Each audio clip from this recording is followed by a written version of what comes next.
Le paramétrage du fichier comptable de l'entreprise Solenza est maintenant achevé. Il sera bien évidemment possible de venir modifier ce paramétrage à tout moment. Étape suivante, la saisie des à nouveau de l'entreprise. Alors, les saisies pourront se faire via le menu Traitement et plusieurs possibilités existent.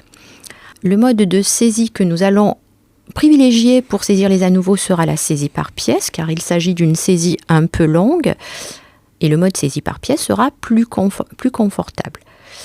Il existe également la possibilité de saisir des écritures via le mode saisie des écritures qui sera là beaucoup plus pratique, beaucoup plus intéressant dans le cadre d'écritures courtes mais récurrentes, par exemple les achats, les ventes, que nous testerons un petit peu plus tard. Il est également possible de saisir des écritures directement via les journaux de saisie, possibilité que nous envisagerons également. Enfin, la saisie par lot sera intéressante dans le cadre d'une saisie multi-utilisateur, lorsque plusieurs utilisateurs désirent se connecter au même journal en même temps. Il faudra utiliser la saisie par lot. Chacun de ces modes de saisie sera exploré au cours de vidéos différentes. Donc là, nous allons démarrer les à nouveau par la saisie par pièce. Donc, pour ce faire, nous allons aller sur Traitement et nous allons utiliser une saisie par pièce. Donc, saisie par pièce, ajout d'une pièce. La fenêtre Ajout d'une pièce s'ouvre. Première étape, renseigner ici donc la zone pièce comptable.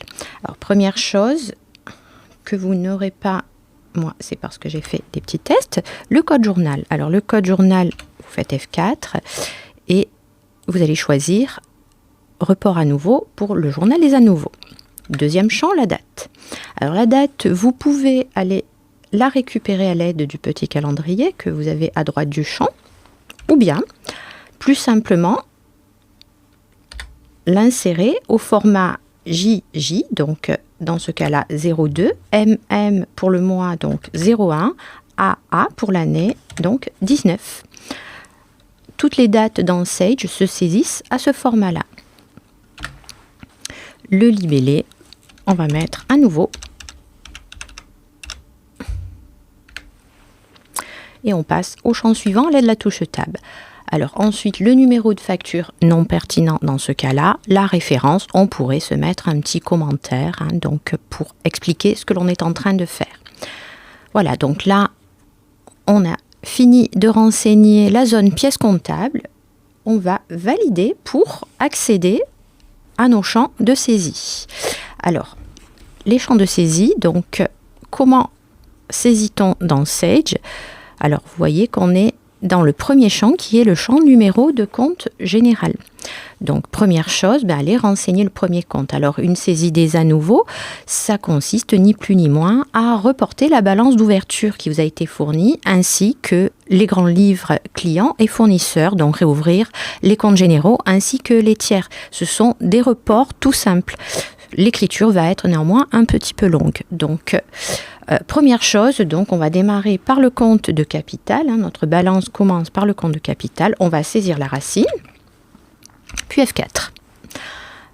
Donc là, F4 m'ouvre le plan comptable. Je sélectionne le compte 101 capital. Voilà, et puis je peux appuyer sur Tab pour passer au champ suivant.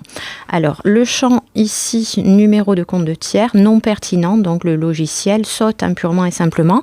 Dans le cadre d'un compte de racine 1, ça n'est pas accessible. Nous verrons plus tard comment aller récupérer un tiers en saisie. Donc, le compte de capital, c'est créditeur. Je me positionne dans le champ crédit et puis je saisis le montant du capital de l'entreprise. 20 000. Alors, j'ai fini ma ligne. Il faut maintenant que je l'enregistre pour qu'elle s'incrémente dans la liste. Ce que je vais faire lorsque c'est fini, j'ai accès au bouton enregistrer. Voilà.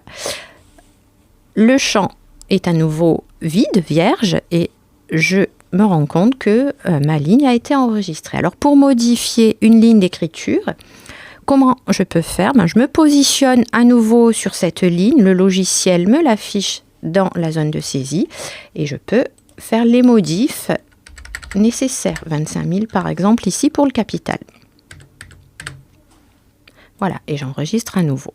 Deuxième ligne, il s'agit donc du résultat. Donc 120 pour le compte général et j'appelle, voilà, avec F4 la liste des comptes.